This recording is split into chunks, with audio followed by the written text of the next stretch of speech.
Hello प्यारे बच्चों, कक्षा छठवीं की आपको जो 8 ग्रेड अभ्यास पुस्तिका वर्ष 2023-24 के लिए जारी की गई है, सामाजिक विज्ञान की हम लेकर आ चुके हैं।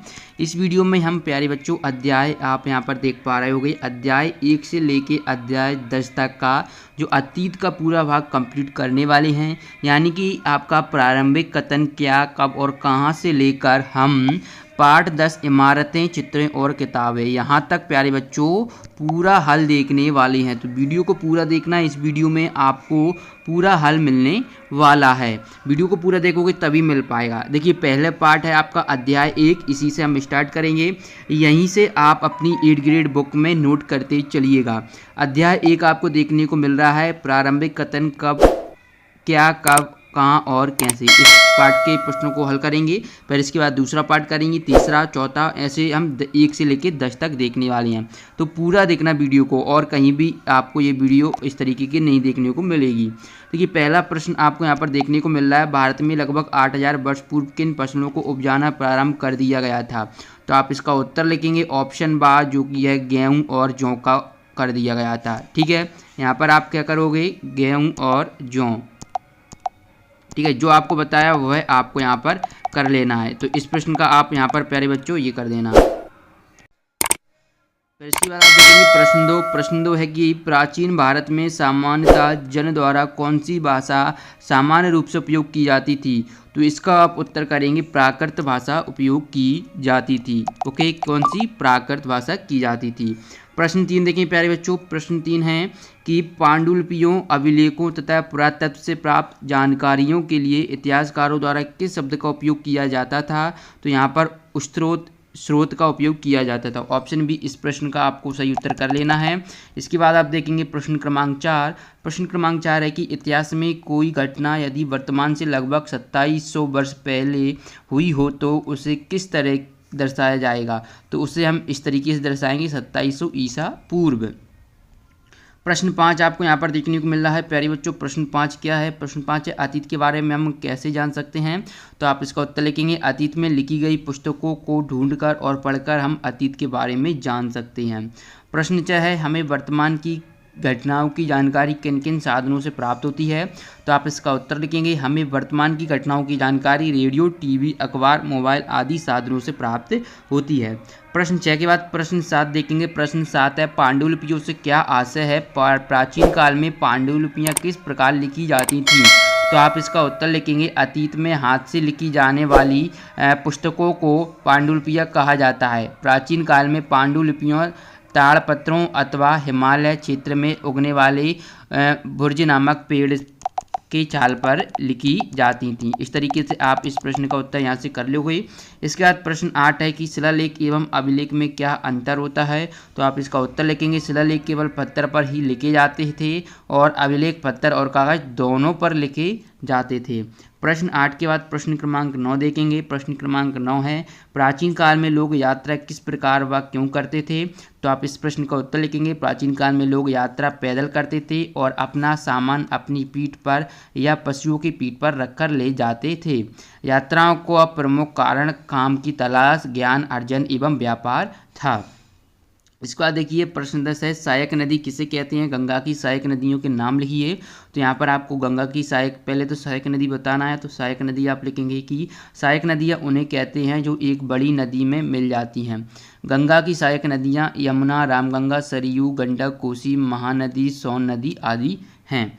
इसके बाद आपका प्रश्न 11 आता है पुरातत्वविद किसे कहते हैं, वे किन चीज़ों का अध्ययन करते हैं। तो उत्तर लिखेंगे अतीत में बनी एवं प्रयोग में लाई गई वस्तुओं का अध्ययन करने वाले व्यक्ति पुरातत्वविद कहलाते हैं। पुरातत्वविद पत्थर और ईंट से बनी इमारतों के अवशेषों, चित्रों तथा मूर्तियों का अध्ययन करते हैं। इसके बाद प्रश्न 12 देखें इतिहासकार किसे कहते हैं, वे किन बातों का अध्ययन करते हैं। तो आप यहाँ पर इस प्रश्न का उत्तर लिखेंगे कि इतिहासकार उन्हें कहते हैं जो अतीत का अध्ययन करते हैं, वे अतीत की घटनाओं का अध्ययन करते हैं। अतः इतिहासकार जासूसों की तरह हैं जो अतीत को जानने का प्रयास करते हैं।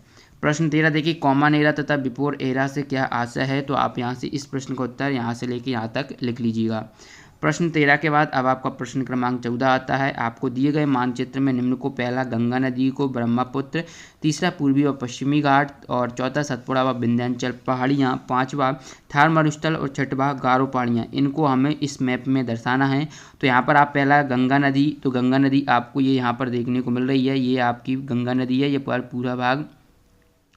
ब्रह्मपुत्र नदी प्यारे बच्चों, ये वाला जो भाग है वो आपका ब्रह्मपुत्र नदी का देखने को मिल रहा है। पर पूर्वी व पश्चिमी घाट, तो ये प्यारे बच्चों ये आपका पश्चिमी घाट है, ये आपका पूर्वी घाट है। फिर इसके बाद सतपुड़ा व विंध्याचल, तो यहाँ पर आपको ये सतपुड़ा देखने को मिल रहा है, ये आपको विंध्याचल मिल, और यहाँ पर आपका थार जाता है, ठीक है। इसके बाद क्या है, थार भी हमने यहाँ पर कर दिया है। फिर इसके बाद क्या है आपका गारो पहाड़ियाँ, तो गारो खासी जयंतिया, ये यहाँ पर आपकी हैं गारो खासी जयंतिया, ठीक है, ये आपको यहाँ पर देखने को मिल रहा है गारो, ठीक है। इस तरीके से आप इसको कर लेंगे, ओके। तो प्रश्न क्रमांक 14 का उत्तर आपको इस तरीके से कर लेना है। इसके बाद हम बढ़ते हैं अगले प्रश्न की ओर। यहाँ से आप इनके बारे में चाहें तो डिटेल में लिख भी सकते हो, ये मैं स्क्रॉल कर रहा हूँ, वीडियो को रोककर लिख सकती हो, वैसे तो आपको सिर्फ भरने को बोला गया है। अब इसके बाद हम अध्याय 2 देखते हैं, आर्किड खाद्य संग्रह से भोजन उत्पाद तक। ये आपका पार्ट 2 स्टार्ट हो गया है। इसमें पहला प्रश्न है, आर्किटक खाद्य संग्रह द्वारा उपयोग में लाए जाने वाले किस सामग्री के औजार वर्तमान में भी पाए जाते हैं। तो किस प्रकार, तो ये पत्थर के औजार होते हैं, वो वर्तमान में भी पाए जाते हैं। इसके बाद आप प्रश्न 2 देखेंगे। प्रश्न 2 है कि जिस स्थान पर औजार, बर्तन और इमारती अवशिष्ट प्राप्त होती है उसे कहा जाता है, तो उसे क्या पुरास्थल कहा जाता है। इसके बाद आप प्रश्न 3 देखेंगे, पुरापाषाण काल कुल कितने भागों में विभाजित है, तो ये 3 भागों में विभाजित है। प्रश्न 4 है, पुरातात्वीय स्थल बुर्जोम कहाँ पर स्थित है, तो ये कश्मीर में स्थित है, ओके। बुर्जोम कहाँ पर स्थित है, कश्मीर में स्थित है। प्रश्न 4 के बाद प्रश्न 5 देखेंगे, आर्किटक खाद्य संग्रह किसे कहा जाता था।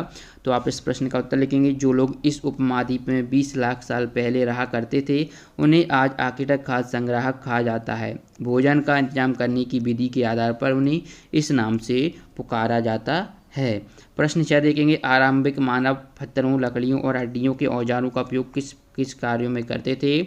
उत्तर लिखेंगे, आरंभिक मानव पत्थरों, लकड़ियों और हड्डियों के औजारों का उपयोग फल फूल काटने, मांस काटने तथा पेड़ों की छाल और जानवरों की खाल उतारने के लिए किया करते थे।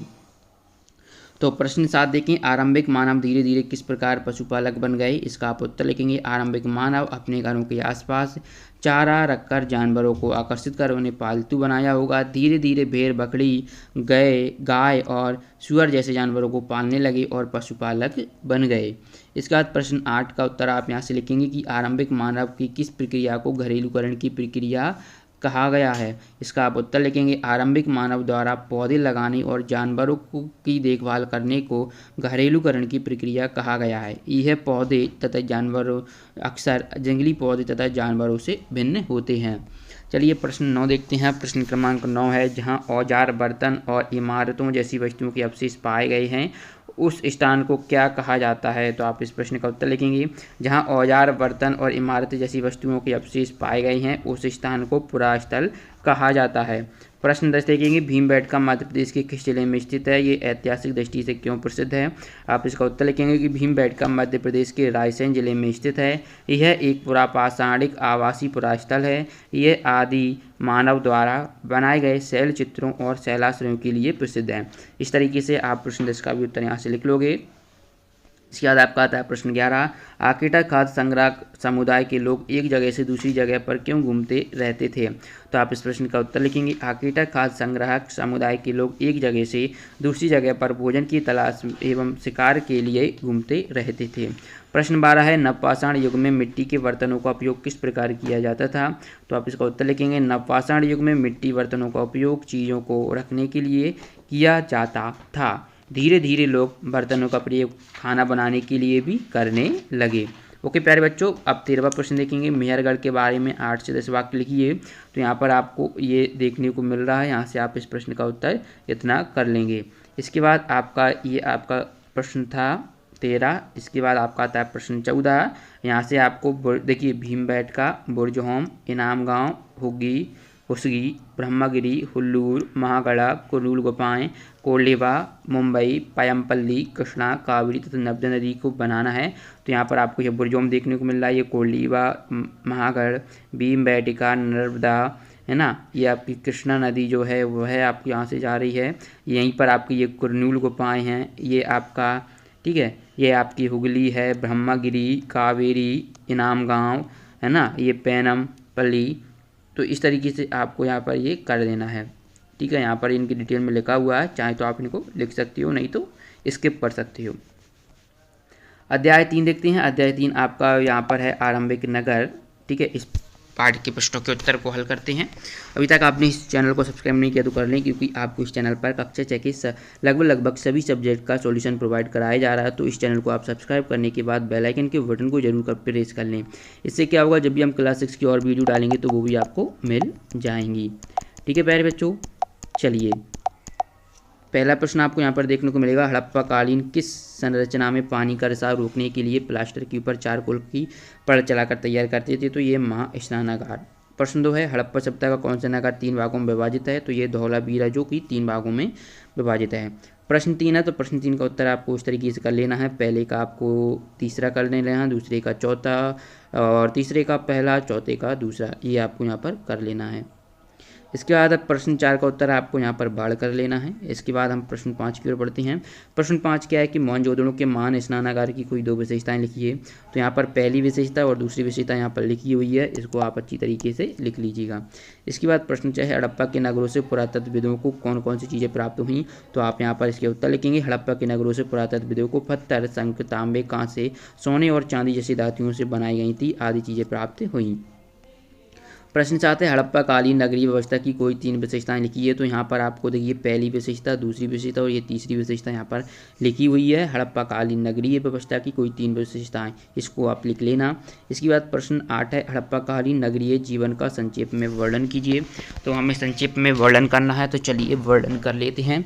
ओके, तो यहाँ पर आप वर्णन में लिखेंगे कि हड़प्पा के नगरों में बड़ी हलचल रहा करती थी।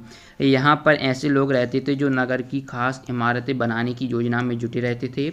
ये संभवतः यहाँ के शासक थे। हड़प्पा काल में जल निकासी व्यवस्था बहुत व्यवस्थित थी।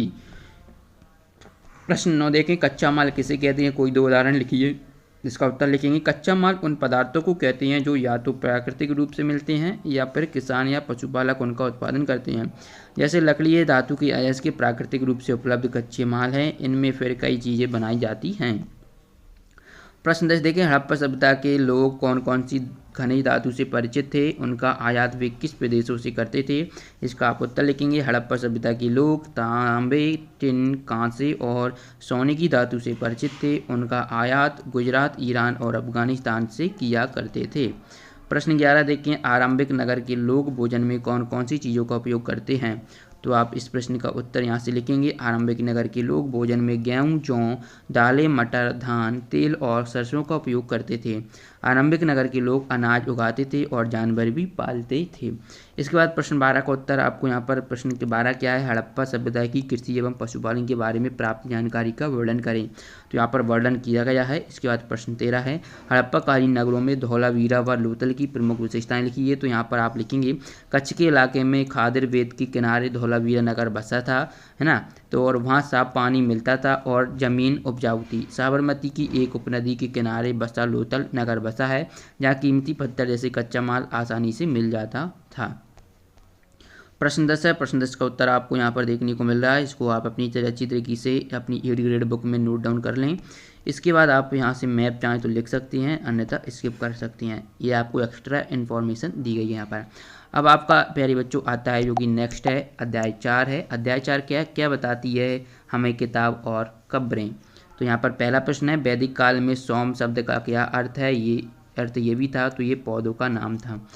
प्रश्न 2 का उत्तर क्या है कि यहाँ पर आपको कर लेना है महाराष्ट्र। प्रश्न 3 है, सबसे प्राचीन वेद कौन सा है तथा इसकी रचना कितने वर्ष पूर्व हुई थी? तो आप इसका उत्तर लिखेंगे, सबसे प्राचीन वेद ऋग्वेद है तथा इसकी रचना लगभग 3500 साल पहले हुई। प्रश्न 4 देखिए, सूक्त से क्या आशय है? तो आप इसका उत्तर लिखेंगे, ऋग्वेद में 1000 से ज़्यादा प्रार्थनाएं हैं जिन्हें सूक्त कहा गया है। सूक्त का मतलब है अच्छी तरह से बोला गया। प्रश्न 5 देखते हैं, ऋग्वेद की पांडुलिपियां लेखन हेतु किस वृक्ष की छाल का उपयोग किया जाता था? तो यहाँ पर ऋग्वेद की जो पांडुलिपियां लेखन हेतु भुर्ज वृक्ष की छाल का उपयोग किया जाता था। ओके, पांडुलिपि लिखने के लिए भुर्ज वृक्ष का किया जाता था। जो पत्ते होते थे, ताम्र होते थे, उनका उपयोग करते थे। इसके बाद प्यारे बच्चों यहाँ पर देखेंगे दास या दस्यु किसे कहा गया है, तो यहाँ पर इसका उत्तर लिखेंगे। इसके बाद आपको यहाँ पर प्रश्न 7 देखेंगे, ऋग्वेद की प्रार्थनाओं में मुख्यतः किन किन नदियों का उल्लेख है, तो यहाँ पर उत्तर लिखेंगे ऋग्वेद की प्रार्थनाओं में मुख्यतः सरस्वती, सिंधु और उसकी सहायक नदियों का उल्लेख मिलता है। प्रश्न 8 है, महापाषाणों के निर्माण के लिए लोगों को किस प्रकार के कार्य करने पड़ते थे, तो यहाँ पर उत्तर लिखेंगे महापाषाणों के निर्माण के लिए लोगों को कई तरह के काम करने पड़ते थे, जैसे गड्ढे खोदना, शिलालेखों को ढोकर लाना, बड़े पत्थरों को तराशना और मरे हुए को दफनाना आदि। इसके बाद देखिए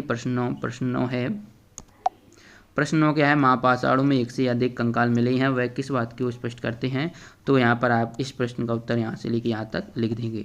प्रश्न 10 है, इनाम गांव में पुरातत्वविदों को किन किन खाद्यान्नों में बीज मिले हैं, उनके नाम लिखिए। तो इनाम गांव में पुरातत्व को गेहूँ, जौ, चावल, दाल, बाजरा, मटर और तिल खाद्यान्नों के बीज मिले हैं। प्रश्न 11 है, लोगों की सामाजिक स्थिति की असमानता को किस प्रकार जाना जाता था, तो यहाँ पर आप इस प्रश्न का उत्तर यहाँ से लिख लेंगे। प्रश्न 12 देखें, युद्ध में जीते गए धन का बंटवारा किस प्रकार किया जाता था, तो आप इसका उत्तर लिखेंगे युद्ध में जीते गए धन का कुछ भाग सरदार रख लेते थे तथा कुछ हिस्सा पुरोहित को दिया जाता था। ओके, शेष धन आम लोगों में बांट दिया जाता था, कुछ धन यज्ञ करने के लिए भी प्रयुक्त होता था। अब आपका आता है अध्याय 5, जो कि है राज्य, राजा और एक प्राचीन गणराज्य। यहाँ पर प्रश्न 1 है, इसका चित्र दूसरे पात्रों पर चित्रकारी समानता पाई जाती है, तो इसका उत्तर आप करेंगे ऑप्शन डी, सरल रेखाओं और ज्यामितीय आकृति को। दूसरे प्रश्न का उत्तर आपको यहाँ पर महाजनपद कर देना है, तीसरे प्रश्न में आपको मगध कर देना है और चौथे प्रश्न का उत्तर आपका वज्जी हो जाएगा। गढ़ या संघ की व्यवस्था किस राज्य की विशेषता थी, तो ये वज्जी की थी। ओके, इसके बाद देखिए प्रश्न 5, अश्वमेध यज्ञ को घोड़ा पकड़ने वाले राजा को युद्ध क्यों करना पड़ता था, तो आप इसका उत्तर लिखेंगे अश्वमेध यज्ञ को घोड़ा पकड़ने वाले राजा को युद्ध इसलिए करना पड़ता था क्योंकि वे स्वयं को शक्तिशाली साबित करना चाहते थे। इसके बाद प्रश्न 6 है, जनपद का अर्थ लिखिए, तो यहाँ से आप इसका अर्थ लिखेंगे जनपद का शाब्दिक अर्थ जन के बसने की जगह होता है। महायज्ञों को करने वाले ये राजाओं अब जन के राजा न होकर जनपदों के राजा माने जाने लगे। प्रश्न 7 देखें, पुरातत्वविदों की खुदाई से जनपदों की कौन सी बातें पता चलती हैं, तो यहाँ से आप इसकी पता जो चलती हैं वो लिखेंगे। दूसरे पात्र का चित्र आपको यहाँ पर देखने को मिल रहा है और ये आपको इसके बारे में लिखना है, तो यहाँ पर लिख दिया है। प्रश्न 9 देखें, महाजनपद किसे कहती हैं, प्रमुख महाजनपदों के नाम लिखिए, तो यहाँ पर आप इसका उत्तर लिख पाएंगे कि करीब 2500 साल पहले हुए कुछ जनपद अधिक महत्वपूर्ण हो गए, इन्हें महाजनपद कहा जाने लगा। अधिकतर महाजनपदों की एक राजधानी होती थी। प्रमुख महाजनपदों के नाम काशी, कौशल, मगध, पांचाल, अवंती, गांधार आदि हैं। प्रश्न 10 देखेंगे, महाजनपदों के राजा कर क्यों वसूलने लगे थे, तो आप इसका उत्तर लिखेंगे महाजनपदों के राजा विशाल किले बनवाते थे और बड़ी सेना रखते थे, इसलिए उन्हें प्रचुर संसाधनों की आवश्यकता होती थी। इसके लिए उन्हें कर्मचारियों की आवश्यकता होती थी। अतः महाजनपदों के राजा लोगों द्वारा समय समय पर लाए गए उपहारों पर निर्भर न रहकर अब नियमित रूप से कर वसूलने लगे। प्रश्न 11 देखिए, मगध साम्राज्य के प्रमुख शासकों के नाम लिखिए। उत्तर लिखेंगे मगध साम्राज्य के प्रमुख शासक बिंबिसार, अजातशत्रु तथा महापद्मनंद आदि हैं। प्रश्न 12 देखेंगे, इस काल में कृषि क्षेत्र में क्या परिवर्तन आए हैं, तो आप यहाँ पर इसका उत्तर यहाँ से लेकर यहाँ तक उत्तर लिखेंगे। इसके बाद प्रश्न 13 है, गढ़ या संघ के अपना कार्य किस प्रकार करते थे, जो शासक होते थे गढ़ या संघ के वह किस प्रकार कार्य करते थे, उसका आपको उत्तर लिखना है। तो यहाँ से आप लिखेंगे गढ़ या संघ में कई शासक होते थे और इससे प्रत्येक व्यक्ति राजा कहलाता था। ये सभी राजा विभिन्न अनुष्ठानों को एक साथ संपन्न करते थे। सभाओं में बैठकर ये बातचीत, बहस और वाद विवाद के जरिए तय करते थे कि क्या करना है और किस तरह करना है। प्रश्न 14 है, मगध के नज़दीक कौन सा राज था, वह उसकी राजधानी क्या थी, तो मगध के नज़दीक वज्जी राज था, वह उसकी राजधानी वैशाली थी। अब आपका आता है अध्याय 6। अध्याय 6 है नए प्रश्न नए विचार। तो चलिए इस पाठ के प्रश्नों को हल करते हैं। इसमें पहला प्रश्न है महात्मा बुद्ध का संबंध किस गढ़ से था, तो ये शाक्य। इसके बाद अगला देखिए, भारतीय दर्शन में ऋषि पतंजलि द्वारा किस शाखा का प्रतिनिधित्व किया जाता है, तो ये योग का किया जाता है। प्रश्न 3 है, विनय पिटक नामक ग्रंथ में उल्लेखित है, तो बौद्ध भिक्षुओं के विनय के बारे में उल्लेखित है। जैन धर्म की शिक्षाएं गुजरात में नामक स्थान पर लिखी गई थी, तो ये वल्लभी नामक स्थान पर लिखी गई थी। प्रश्न 5 है, बौद्ध धर्म के संस्थापक कौन थे, तो बौद्ध धर्म के संस्थापक सिद्धार्थ थे, जिन्हें गौतम के नाम से भी जाना जाता है, जिनका जन्म लगभग 2500 वर्ष पूर्व हुआ था। प्रश्न 6 है गौतम बुद्ध द्वारा ज्ञान प्राप्ति के उपरांत प्रथम उपदेश किस स्थान पर दिए गए। उत्तर लिखेंगे गौतम बुद्ध द्वारा ज्ञान प्राप्ति के उपरांत प्रथम उपदेश वाराणसी के निकट स्थित सारनाथ में दिए गए। प्रश्न 7 है गौतम बुद्ध की प्रमुख शिक्षाएं क्या थीं। तो यहाँ से आप इसकी शिक्षाएं लिख सकते हैं। प्रश्न 8 है उपनिषद में कितने विचारों का संकलन है। तो उपनिषद में अध्यापकों विद्यार्थियों के बीच बातचीत की संकलन है जिनमें ब्रह्म और आत्मा के स्वभाव का संबंध का वर्णन किया गया है। प्रश्न 9 है जैन धर्म के 24वें तीर्थंकर का नाम क्या है। तो उत्तर लिखेंगे जैन धर्म के 24वें तीर्थंकर तथा अंतिम तीर्थंकर वर्धमान महावीर स्वामी थे। प्रश्न 10 है बिहार से क्या आशा है लिखिए। तो आप इसका उत्तर लिखेंगे वर्षा ऋतु के दिनों में रहने के लिए जैन व बौद्ध के भिक्षुणियों ने स्वयं तथा उनके समर्थकों ने अधिक स्थायी शरण स्थलों की आवश्यकता अनुभव किया। तब कई शरण स्थल बनाए गए जिन्हें विहार कहा गया। प्रश्न 11 है गार्गी कौन थी तथा वह क्यों प्रसिद्ध थी। इसका आप उत्तर लिखेंगे गार्गी ऋषि वचकनु की पुत्री और बचपन से ही उनकी शिक्षा विदों के प्रति विशेष रुचि थी। गार्गी अपनी विद्वता के लिए जानी जाती थी और वाद विवाद में भाग लिया करती थी। इसके बाद प्रश्न 12 देखिए नालंदा की प्रसिद्धि के क्या कारण थे। तो पहला कि नालंदा के शिक्षक योग्यता तथा बुद्धि में सबसे आगे हैं। दूसरा बुद्ध के उपदेशों की पूरी ईमानदारी से पालन करते हैं। मठ के नियम काफ़ी सख्त जिन्हें सबको मानना पड़ता है। प्रश्न 13 है भारतीय दर्शन की 6 पद्धति की स्थापना किन किन ऋषियों द्वारा की गई है। तो उत्तर लिखना है भारतीय दर्शन की 6 पद्धति की स्थापना ऋषि कणाद गौतम कपिल पतंजलि जैमिनी और व्यास द्वारा की गई है। इसके बाद प्रश्न 14 देखेंगे लालसा जो कि तृष्णा कहते हैं उसे हम किस प्रकार मुक्ति पा सकते हैं। तो इसका आप उत्तर लिखेंगे बुद्ध ने शिक्षा दी कि यह जीवन के कष्टों और दुखों से भरा हुआ है और ऐसा हमारी इच्छा और लालसाओं के कारण होता है। बुद्ध ने शिक्षा दी कि आत्म संयम अपनाकर हम ऐसे ही लालसा से मुक्ति पा सकते हैं। प्रश्न अब आपका जो अध्याय 7 है उसमें पहला प्रश्न है चंद्रगुप्त बिंदुसार एवं अशोक की आपसी संबंध था। तो ये आप यहाँ पर इसका उत्तर लिखेंगे ऑप्शन ए। प्रश्न दूसरा है मौर्य साम्राज्य में मध्य एशिया तथा उत्तर पश्चिम जाने के मार्ग पड़ता था। तो ये कहाँ पर उसमें क्या पड़ता था तक्षशिला पड़ता था। प्रश्न 3 है सम्राट अशोक के समय अभिलेखों की भाषा और लिपि थी। तो ये कैसी थी प्राकृतिक और ब्राह्मी लिपि थी। प्रश्न 4 है मेगास्थनीज ने 570 बुर्ज और 64 तत्वों द्वारा किस मौर्यकालीन नगर का वर्णन किया है। तो उसने पाटलिपुत्र का वर्णन किया है। प्रश्न 5 है मौर्य साम्राज्य की स्थापना किसके द्वारा की गई, इसमें उनकी सहायता किस व्यक्ति द्वारा की गई। तो यहाँ पर आप इसका उत्तर लिखेंगे मौर्य साम्राज्य की स्थापना दादा चंद्रगुप्त मौर्य ने की थी। इसमें उनकी सहायता चाणक्य या कौटिल्य नाम के एक बुद्धिमान व्यक्ति द्वारा की गई। प्रश्न 6 है मौर्य वंश के प्रमुख राजाओं के नाम लिखिए। तो उत्तर में पहला चंद्रगुप्त मौर्य, दूसरे में बिंदुसार, तीसरे में अशोक। प्रश्न 7 देखें इस काल में तक्षशिला एवं उज्जैन की प्रसिद्धि के क्या कारण थे। तो यहाँ पर हमने प्रसिद्धि के कारण लिखी हुई है। इसके बाद प्रश्न 8 है, प्रश्न 8 का भी उत्तर आप यहाँ से लिखेंगे। ये प्रश्न 9 और प्रश्न 10 का उत्तर भी आप यहाँ से वीडियो को रोककर अच्छी तरीके से लिख लेंगे, ठीक है। प्रश्न क्रमांक 9 और प्रश्न क्रमांक 10 का उत्तर यहाँ से नोट करने के बाद अब आपका जो प्रश्न 11 और 12 है इसे भी आप नोट कर लीजिएगा। सभी प्रश्नों को बोलकर बनाएंगे तो बहुत बड़ी वीडियो बन जाएगी, इसलिए अब आपको यहाँ पर नोट करते चलना है। वीडियो को रोककर आप ले सकते हो। यदि आप PDF डाउनलोड करना चाहते हो तो आप हमारे व्हाट्सएप ग्रुप को ज्वाइन कर सकते हैं। इसकी लिंक आपको इस वीडियो के डिस्क्रिप्शन बॉक्स में दी गई है, ठीक है। व्हाट्सएप ग्रुप को जरूर ज्वाइन करें। तो प्रश्न 14 है, ठीक है, ये यहाँ पर आपको देखने को मिल रहा है तक्षशिला। ये इसी बाद आपका पार्ट आता है गांव शहर और व्यापार। पहले प्रश्न में आपको सातवाहन, दूसरे में गुजरात, तीसरे में कवियों का सम्मेलन, ये उत्तर रहेगी। पर चौथा प्रश्न आपको यहाँ से नोट करना है, ये चौथा और प्रश्न क्रमांक 5वां। आई होप आपने वीडियो को रोककर इसको लिख लिया होगा। इसके बाद हम देखते हैं 6वां और 7वां प्रश्न। ये आपका फिर इसके बाद 8वां और 9वां प्रश्न आता है, इसे भी आप अच्छी तरीके से लिख लेंगे। इसके बाद आप यहाँ से देखेंगे 10वां और 11वां प्रश्न। इसके बाद आपका ये होता है 12वां और 13वां प्रश्न।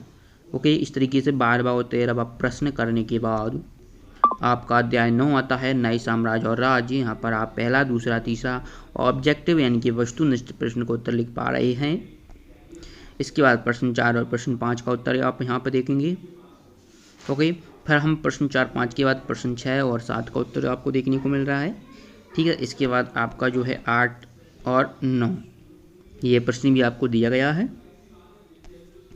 फिर हम देखेंगे प्रश्न आपका 10, 11 ये भी आप कर लेंगे। फिर इसके बाद आपका 12, 13 ये भी आपको कर लेना है। इसके बाद आपका लास्ट चैप्टर इमारत चित्र तथा किताबें आता है। इसमें आपको ये पहले प्रश्न का उत्तर हड़प्पा काल से। दूसरे का अलंकृत प्रवेश द्वारा, ऑप्शन ए कर लेना है। तीसरे में आपको शिल्पाधिकारम यानी किस तमिल महाकाव्य में कन्नगी और कोवलम के चरित्रों का वर्णन है, तो कन्नगी और कोवलम का चरण जो है वर्णन है वो शिल्पाधिकारम में है। ओके, मणिमेखलाई और जो है वो प्रमुख है तमिल की प्रसिद्ध रचना है मणिमेखलाई। भास्कराचार्य का संबंध था तो गणित से था। प्रश्न 5 और प्रश्न 6 के उत्तर आप यहाँ से लिखेंगे। 7 और 8 का उत्तर आपको यहाँ पर देखने को मिल रहा है। इसके बाद 9वां प्रश्न है ये। इसके बाद आपका ये 10वां और 11वां प्रश्न है। फिर ये आपको 12वां और 13वां प्रश्न देखने को मिल रहा है। इसके बाद फिर हम अगला प्रश्न, ये आपका पूरा कंप्लीट होता है। आई होप आपको वीडियो पसंद आई होगी। आगे की वीडियो पाने के लिए चैनल को सब्सक्राइब कर लें, क्योंकि चैनल को सब्सक्राइब करना बिल्कुल फ्री होता है। पीडीएफ के लिए व्हाट्सएप ग्रुप को ज्वाइन कर लें, नीचे डिस्क्रिप्शन बॉक्स में लिंक दी गई है। मिलते हैं नेक्स्ट वीडियो।